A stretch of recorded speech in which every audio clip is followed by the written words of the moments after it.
کامیابی جس پہ ہم بہت خوش ہوتے ہیں. مجھے اپنا جب بھی میں یہ آیت پڑھتا ہوں نا مجھے میٹرک کا رزلٹ یاد آتا ہے. میں نے میٹرک میں حسب معمول شرارتوں کے علاوہ کچھ بھی نہیں کیا. ہم لوگ شرارتی تھے ایک نمبر کے, اللہ تعالیٰ معاف فرمائے. غلط قسم کی شرارتیں نہیں تھی, کوئی غیر اخلاقی. دل چاہتا تھا کہ پڑھنے کے علاوہ دنیا کا ہر کام کیا جائے, کیونکہ سچے پاکستانی ہونے کی دلیل ہے. تو مجھے امید ہی نہیں تھی کہ میٹرک میں کوئی اچھے نمبر آئیں گے میرے, اور نقل بھی نہیں کرنی تھی. یہ بھی فیصلہ کیا ہوا تھا وہی نقل پھرے ورے نہیں چلانے. گھر سے صلواتیں شروع ہو چکی تھیں کہ اس کا رزلٹ کوئی اچھا نہیں آئے. امتحان کے دنوں میں پھر ہم پر ایک ٹینشن مسلط ہوتی تھی کہ یار اب کچھ پڑھ لو, پورے سال تو کھیل کود میں گزارا ہے, شرارتوں میں مستیوں میں. اب ایک گھر والوں کا دباؤ بھی ہوتا تھا, تو بالکل امتحان جب سر پہ کھڑا ہوتا تھا پھر پڑھنے کی کوشش شروع کر دیتی. یہ ہو کیا رہا ہے, کتابیں لے کے بیٹھے ہوتے تھے. تو مجھے یاد ہے اپنا دن کہ میٹرک کا جب رزلٹ اناؤنس ہوا تو میں نے کہا میرا تو پتہ نہ صاف ہو جائے کہیں. تو میرا بی گریڈ آیا اور بڑی اچھی پرسنٹیج, اے گریڈ تو نہیں لیکن بی. میں بہت خوش تھا اس دن. حالانکہ یہ بہت وقتی یہ خوشی ہے, یعنی اگر آپ فیل بھی ہو جاتے تو ایک سال سپلیمنٹری میں آپ ٹرائی کر لیتے یا اگلے سال دوبارہ دے دیتے. گھر والوں سے تھوڑی سی صلواتیں سننے کو ملتی نا, کھانا پینا بند تھوڑی ہونا تھا, وہ اسی طرح چلتا رہتا. اور اگر گھر والوں کی ٹینشن سے بچنا ہے تو دوبارہ فیل ہو جاؤ, پھر اگلے سال پھر فیل ہو جاؤ, تو گھر والے خود ہی بیزار آ کے کہتے ہیں کچھ اور کر لے. جب بھی آپ کو کوئی ٹینشن دے نا وہ کام بار بار کرو, اگلا خود پریشان ہو کے آپ کو پریشان کرنا چھوڑ دے گا. اصول یاد رکھو. دوسری شادی کر لی, مصیبت میں آ گئے, صلواتیں گالیاں تیسری بھی کر لو, مزید گالیاں پڑ رہی ہیں, مزید ڈپریشن میں جا رہے ہو, ٹینشن میں ایک اور کر لو. جیسے کہ لوگ خود ہی بیزار آ جائیں گے, یہ بندہ ٹھیک ہے ہی نہیں, اس کو اپنے حال پہ چھوڑ. لوگ آپ کا کانفیڈینس چیک کر رہے ہوتے ہیں, ٹھیک ہے یہ کتنا ڈھیٹ ہے. تو ایک دفعہ فیل ہو گئے, اگر آپ چاہتے ہو کہ ٹینشن پارسل کرو, خود ٹینشن نہ لو, تو دوبارہ بھی فیل ہو جاؤ. خیر ہمیں توقع نہیں تھی, بہت اچھے نمبر آ گئے تو بڑی خوشی ہوئی. تو مجھے وہ دن یاد آتا ہے. آواز صحیح آ رہی ہے آپ سب کو؟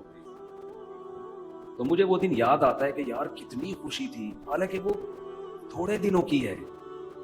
کوئی ایسا بھی نہیں ہے کہ فیوچر اگر فیل ہو رہے ہیں تو ہمیشہ کا فیوچر تباہ ہو گیا. بھائی سپلیمنٹری میں دے دینا, اگلے سال دے دینا, اگلے نہیں تو اگلے سال, ایک سال ضائع ہو جائے گا نا. اور پھر دنیا میں ہر کامیاب آدمی کے پیچھے تعلیم تھوڑی ہے.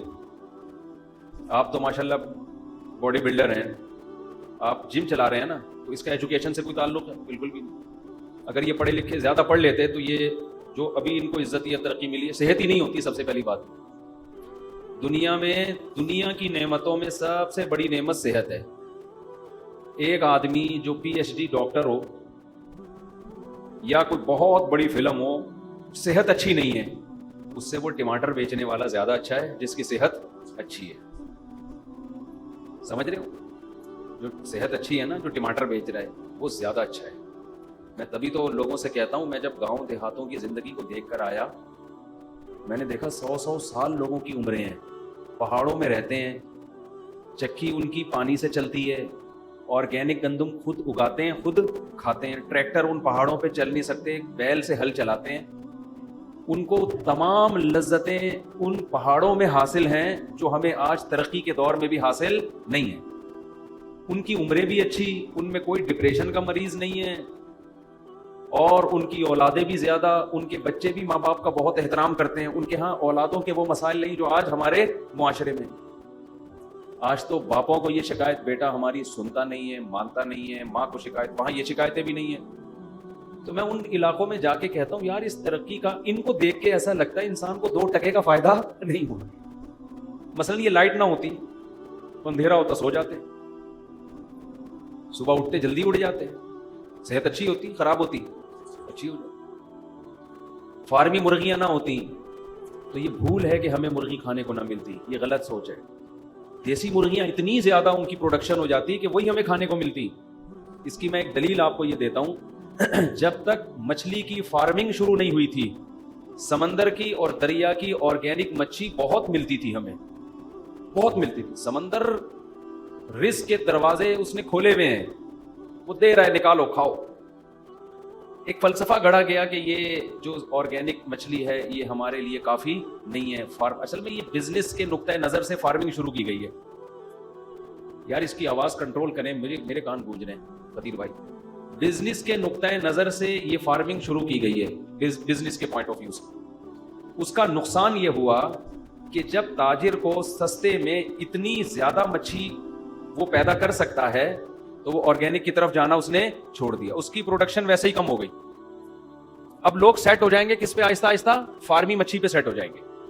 جب فارمی مچھی پہ سیٹ ہو جائیں گے تو پھر وہ آرگینک بھی وہ ہو جائے گی ونس اپون اے ٹائم کہ ہمارے باپ دادا سمندر سے مچھی پکڑ گئے یا دریا کی اوریجنل مچھی پکڑ کے کھایا کرتے. حتیٰ کہ اب آپ فشری جاؤ گے نا، وہاں بھی آپ کو فارمی مچھلی مل رہی ہے. تو سمندر کے کنارے بھی آپ کو سمندری نہیں مل رہی. تو ہم نے گاؤں دیہاتوں میں بھی وقت گزارا ہے جو فارمی مرغی جانتے نہیں تھے، لیکن وہ دبا کے دیسی مرغی کھاتے ہیں. جب کہو کھلائیں گے وہ، اس لیے کہ لوگ پھر پالتے ہیں. تو اگر یہ سائنسی ترقی نہ ہوتی، ہم دیسی مرغیوں پہ سیٹ ہوتے، ہم دیسی گندم پہ سیٹ ہوتے، یہ جو کھاد والی یوریا والی گندم ہے یہ نہ ہوتی، بہت کچھ ہوتا. خیر ابھی کیا رونا روئے بیٹھ کے آپ لوگ کہیں گے کیا دینی باتیں ہم سننے آئے ہیں، مفتی صاحب نے کیا مرغی اور انڈوں کی باتیں شروع کر دی. ہاں میں رزلٹ کی بات کر رہا تھا کہ میں یہ عرض کر رہا تھا کہ ایجوکیشن اچھی چیز ہے، حاصل کرنی چاہیے. اس سے انسان پڑھا لکھا آدمی، میچور آدمی بہت کچھ ہوتا ہے، لیکن اس کو بھی اپنے سر پہ بہت زیادہ مسلط کرنے کی بالکل بھی ضرورت نہیں ہے. سب سے پہلے کیا ہے؟ صحت. اگر آپ کوئی چیز اپنے اوپر مسلط کر لو گے تو آپ کی صحت گئی بھاڑ میں، نہیں تیل لینے. سمجھ رہے ہو نا؟ مسلط تو کرنا ہی نہیں ہے، مسلط صرف آخرت کی فکر، بس جہنم سے بچ جائیں جنت میں چلے جائیں. اس کے علاوہ مسلمان کسی چیز کی ٹینشن بالکل بھی نہیں لیتا. میں آپ کو بتاؤں، میں بہت پڑھے لکھے لوگوں سے بھی ملتا ہوں، سب کی بات نہیں کر رہا، لیکن میں نے بہت سو کو اوپر سے مینٹل ان کا دیکھا ہے تھوڑا سا سیٹنگ آؤٹ. بہت سو کو، تھوڑے نہیں. ہماری بھی ایک زندگی گزر چکی ہے اس معاشرے میں. پورے صحیح سیدھے نہیں، پورے صحیح نہیں ہوتے وہ. پورے صحیح میں نے ان لوگوں کو دیکھا ہے جو کچھ زیادہ پڑھے لکھے نہیں ہوتے. معذرت کے ساتھ میں کوئی ایجوکیشن کی نفی نہیں کر رہا، بلکہ ایسے لوگوں کو بھی دیکھا ہے جو پڑھ پڑھ کے پاگل ہو گئے، بالکل ہی پاگل ہو گئے، دماغی توازن بالکل خراب. اس کی ایک وجہ تو یہ ہوتی ہے کہ ٹینشن بہت لے لیتے ہیں. امتحان کے دنوں میں کتنی ٹینشن ہوتی ہے پتہ ہے نا آپ؟ اتنی پاگل ہو رہا. ہمیں تو یاد ہے اپنا زمانہ، اتنی دماغ میں ٹینشن ہوتی تھی کہ اف، پیپر ہے، کل پیپر ہے، پرسوں پیپر ہے، کیا ہوگا. ایک عجیب، پہلے زمانے میں ہمارے علماء نے جو پڑھا ہے نا جن طریقوں سے، جو بڑے بڑے علامے پیدا ہوئے ہیں، ان میں ایگزام کا کانسیپٹ ہی نہیں تھا. آپ کو تاریخ میں جتنے بڑے بڑے علامے ملیں گے مسلمانوں میں، انگریزوں کا مجھے نہیں پتا، وہ ایگزام ہی نہیں دیتے تھے. وہ ہوتا یہ تھا کسی کو ٹیچر بنایا، جو جس فن میں ماہر ہے اس کو اپنا ٹیچر بنا کے اس فن کو اس سے سیکھنا شروع کر دیا. بس کوئی ایگزام نہیں ہے. آپ کی اپنی چاہت پر ہے کہ آپ سیکھنا چاہتے ہو تو سیکھو. امتحان ہم کیوں لیں بھائی؟ آپ سے امتحان کیوں لیں؟ آپ کا اپنا نقصان ہے اگر نہیں پڑھ رہے. امتحان لے کے ہم نے کیا کرنا ہے؟ سمجھ میں آ رہی ہے بات؟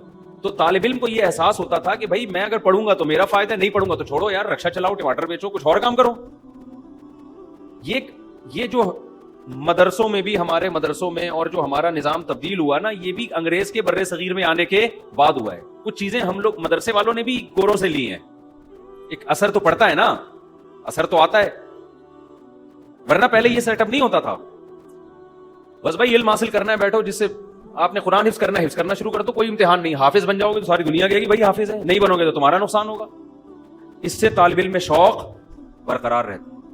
میں جب مدرسے گیا نا تو ہمارے مدرسے میں بھی میرا جو پہلا سال تھا اس میں امتحان کا کانسیپٹ نہیں تھا، تو میں نے بڑی محنت سے پڑھا. جب میں عربی گرامر میں نے پڑھنا شروع کی تو کچھ سوالات تو استاذ پوچھتے تھے، سبق پوچھتے تھے، کچھ میں فرضی سوالات بنا کے اپنے آپ سے پوچھتا تھا. شوق بہت برقرار رہتا ہے ایسے. میں پتہ ہے ایسے جیسے ہم گردانے یاد کرتے ہیں نا، ضربا ضربا ضربو ضربت ضربتا، کس لفظ کا کیا معنی ہے. میں کیا کرتا تھا، پرچیوں پہ لکھتا تھا، کئی سارے صیغے لکھ کے پرچیوں پہ الفاظ لکھے، ان کو آپس میں مکس کر دیا، پھر پرچی اٹھا کے اپنا امتحان لیتا تھا کہ بتاؤ اس کا مطلب کیا ہے، ٹھیک ہے نا، یہ کون سا صیغہ ہے. تو جب آپ میں پڑھنے کا شوق ہوگا تو آپ پڑھیں گے, نہیں شوق ہوگا تو امتحانوں سے آپ کو ڈپریشن کے علاوہ کچھ بھی حاصل نہیں ہوگا.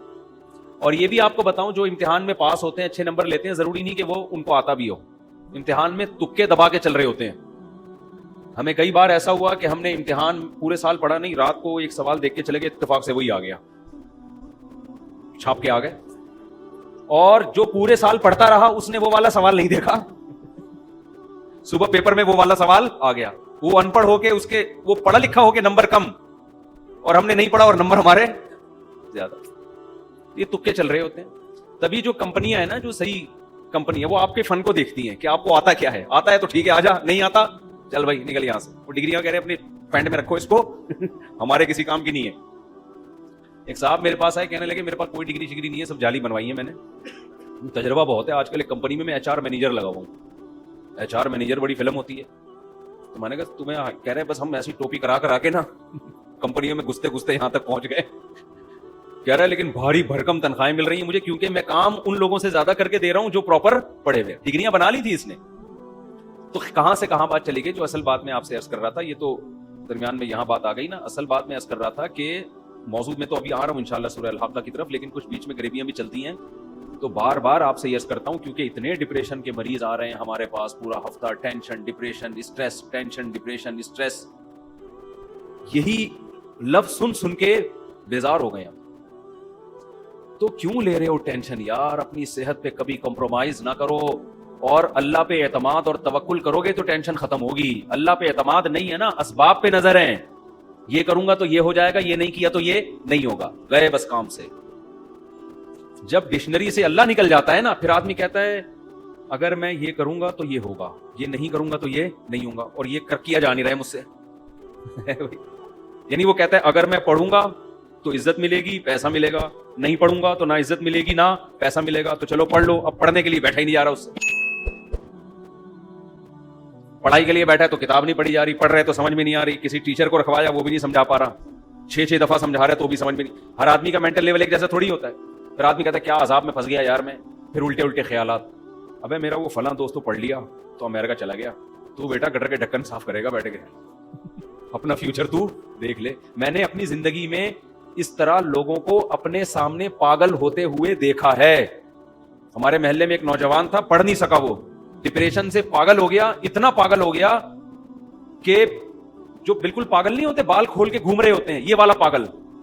کبھی ٹریفک پولیس والا بنا ہوتا تھا وہ, حقیقت ہے, جیسے پاگل والی حرکتیں ہوتی ہیں. ایک دن کیا ہوا, مین روڈ بلاک کر دیا اینٹوں سے, اور ٹریفک پولیس والا بنا ہوا ہے, گاڑیوں کو یوں کر کے روک رہا ہے, ایسے ایسے کر رہا ہے. چلو عجیب پاگل, یعنی بالکل ہی قابل ترس ہو گیا وہ.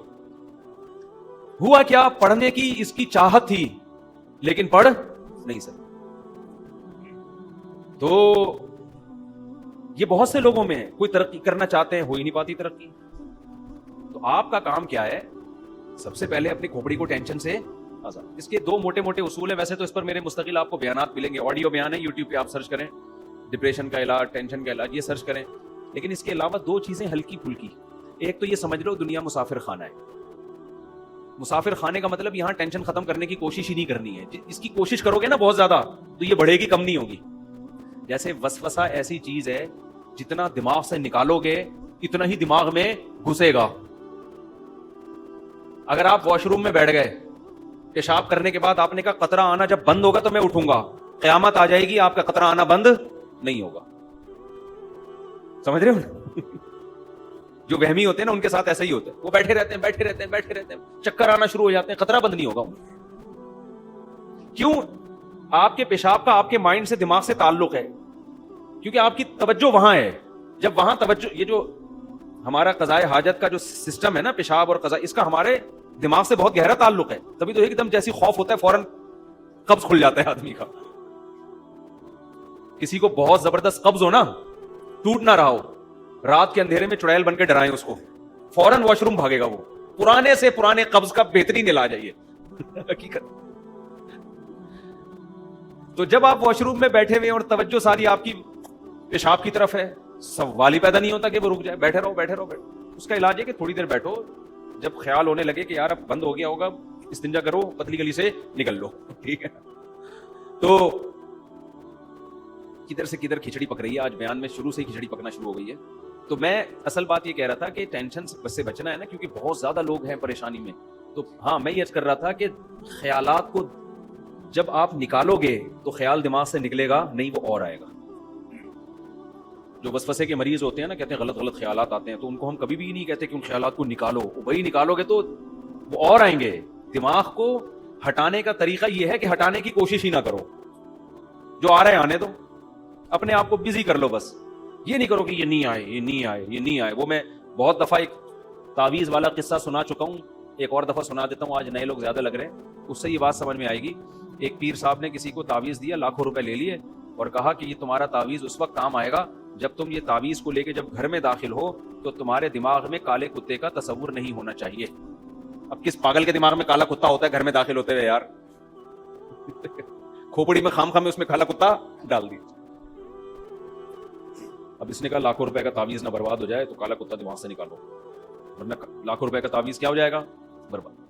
اب یہ تعویذ گھر میں لے کے گھر کو چلا ہے اور کہہ رہا ہے یار کالا کتا دماغ میں, یار یہ دماغ میں تو کالا کتا آ رہا ہے, اس کو نکالو, کالے کتے کو نکالو نکالو نکالو. نہیں نکلا. یہاں تک کہ گھر کے قریب پہنچ گیا تو اور آ رہا ہے. ابے نکل دماغ سے, نہیں نکل رہا. کتوں کی پوری فوج گھس گئی اس کے دماغ میں نا, اور آ بھی کالے ہی رہے ہیں. پھر ریورس گیئر لگا کے دروازے سے پیچھے آتا, پھر گھستا. بالآخر نہیں نکلنا تھا, اس سوال ہی پیدا نہیں ہوتا. کوئی میڈیسن, کوئی وظیفہ ایسا نہیں ہے جو کتا دماغ سے نکال دے, اور گھر میں گھس گیا. تعویذ نے تو ویسے بھی اثر نہیں کرنا تھا, وہ پیر صاحب کو پیسے کمانے کا موقع مل. تو یاد رکھو, بالکل دنیا کی مثال ایسی ہے جو دنیا میں سکون کا متلاشی ہوتا ہے نا, کہ بس مجھے سکون چاہیے, مجھے سکون چاہیے, میری سٹریس ختم ہو جائے, میری ٹینشن ختم ہو جائے. اس کی ٹینشن کبھی ختم نہیں ہوتی, اس کو اگنور کر دو. اللہ نے میرے ذمہ جو کام لگایا ہے میں اس میں لگ جاؤں گا, بس ختم. ٹینشن ہوتی ہے نہیں ہوتی ہے میرا ہیڈ ایک نہیں ہے. وہ پریشانی میں خوش ہے تو میں پریشان خوش ہوں. اس کا سب سے پہلا علاج یہ ہو کہ پریشانی ختم ہو جائے گی. آپ اس کا سب سے پہلا فائدہ یہ ہو. سمجھتے ہو کہ نہیں سمجھتے؟ یعنی ٹینشن ختم کرنے کی ٹینشن بھی چھوڑ دو. ہم اس کے مکلف ہیں جو ہمارے بس میں ہیں.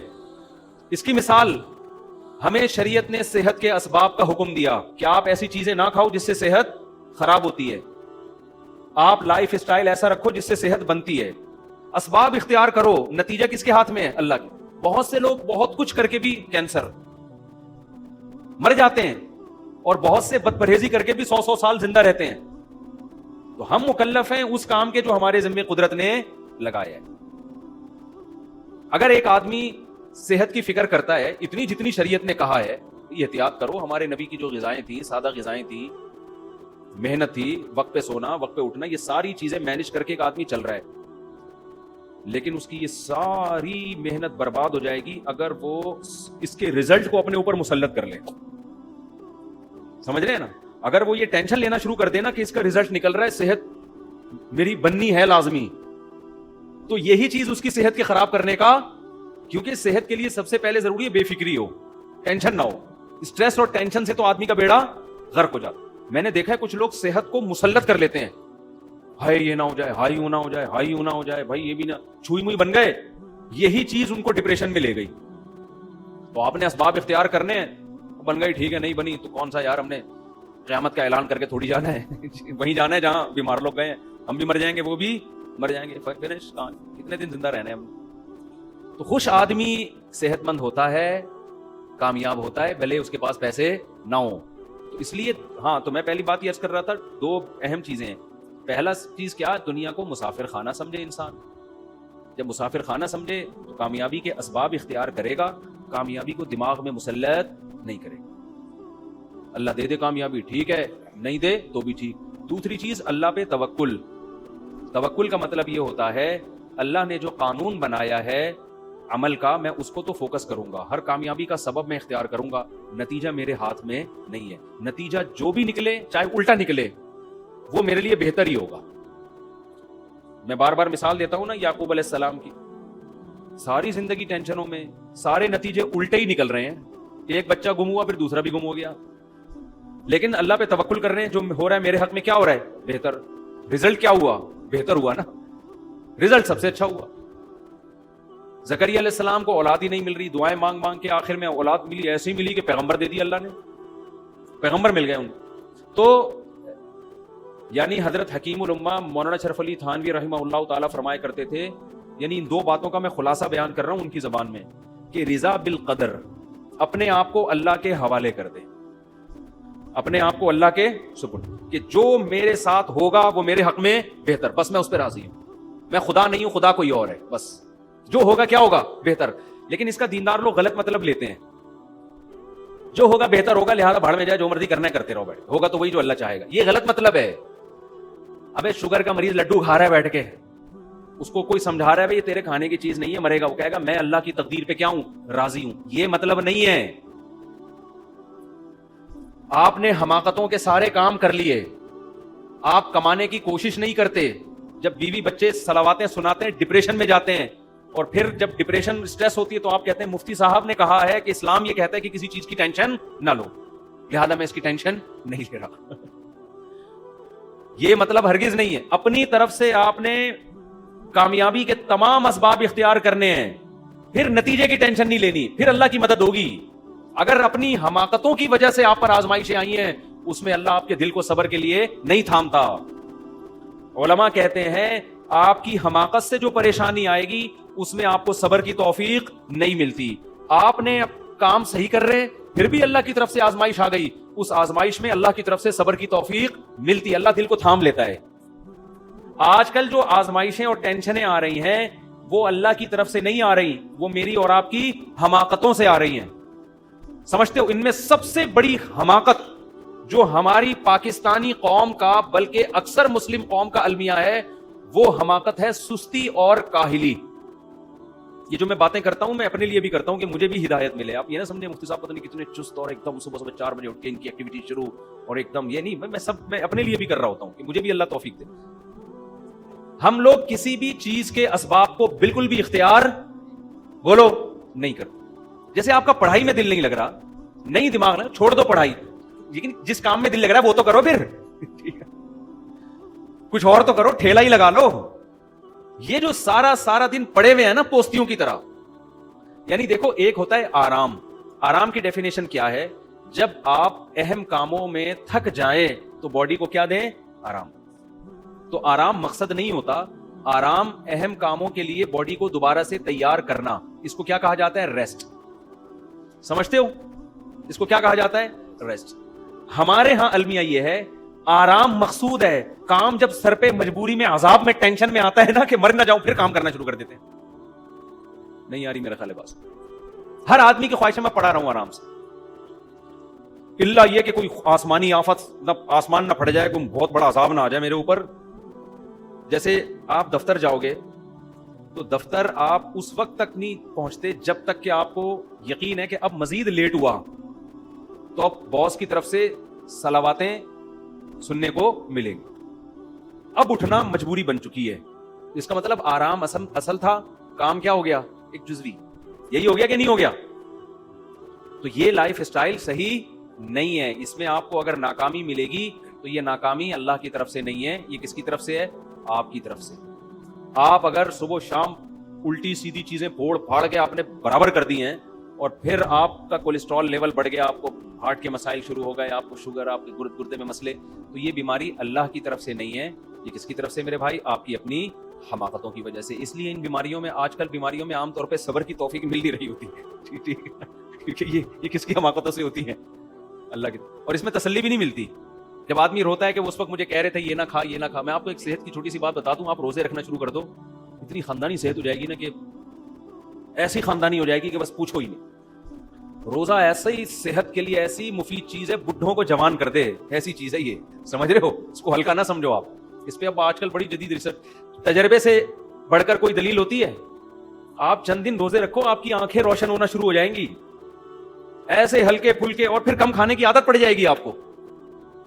میں اپنی تعریفیں کبھی بھی نہیں یہاں بیٹھ کے کرتا، صرف مثال دینے کے لیے۔ میں نے صبح سے لے کے اب تک بمشکل 1 روٹی کھائی ہوگی۔ صبح پراٹھا کھایا تھا، وہ بھی آدھا، اتنا سا تھا، ایک تو پراٹھا، بڑے پراٹھے کا آدھا ہی ہو گیا وہ، اور میرا خیال ہے میں نے دوپہر بھی آدھی روٹی کھائی ہوگی۔ میں بالکل فٹ فاٹ، کوئی مجھے کوئی ویکنس، کوئی کمزوری، الحمدللہ۔ یہ جو ہم کہہ رہے ہیں نا پھوڑتے جاؤ، یہ دماغ خراب ہوا ہے، یہ کسی نے غلط پٹیاں پڑھائی ہوئی ہیں۔ دوپہر میں جب روٹی کھانے کے لیے بیٹھا نا تو میرے پاس آج قیلولے کا ٹائم نہیں تھا, کھانے کے بعد آرام کا ٹائم نہیں تھا. مجھے پتا تھا زیادہ کھاؤں گا نیند آئے گی, سارا دن کا بیڑا غرق ہو جائے گا میرا. تو مجھے چند لقمے کھانے کے بعد اندازہ ہو گیا کہ مجھے کمر سیدھی کرنے کے لیے, چلنے پھرنے کے لیے جتنا کھانا تھا نا, جو ویکنیس ہو رہی تھی صبح سے تھوڑا سا پراٹھا کھایا ہوا تھا تو ویکنیس ہوتی ہے, آدمی کو کمزوری محسوس ہونا شروع ہو جاتی ہے. تو مجھے اندازہ ہو گیا کہ اتنے نوالے میں نے پیٹ میں ڈال دیے کہ اب میری کمر سیدھی ہو گئی, وہ جو ویکنیس ہو رہی تھی وہ ختم. تو میں نے ہاتھ روک لیا اپنا, کیونکہ اب میں مزید کھاتا تو لمبا ہونا پڑتا مجھے. مزید کھاؤ گے آپ کیا ہوگا پھر, ٹون بیٹھا ہوا ہے یہاں بیٹھا ہوا ہے تو پھر دیکھو نا لوگ کوئی بیٹھے ہوتے کوئی ٹیڑھا بیٹھا ہوتا ہے. پاکستانی کو کبھی آپ سیدھا نہیں دیکھو, کھڑا ہوا ہوگا تو ٹیڑھا کھڑا ہوگا, بیٹھے گا تو ٹیڑھا. وجہ کیا, اتنا پیٹ بھرا ہوا ہے کہ سیدھا ہوا ہی نہیں جا رہا اس سے.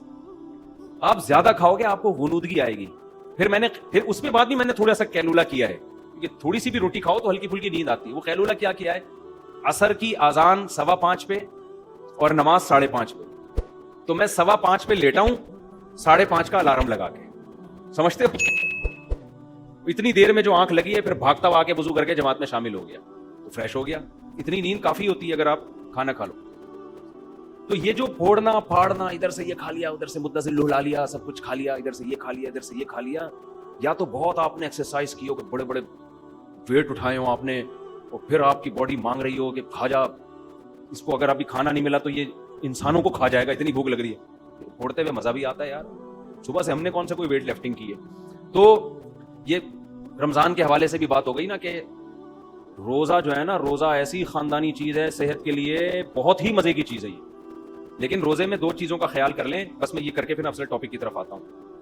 روزے میں 2 چیزوں کا خیال کر لینا چاہیے کہ جن کی عمر 40 سال سے اوپر ہے نا, وہ روزے میں روٹی چاول چھوڑنے کا ان کے پاس بہترین موقع ہے.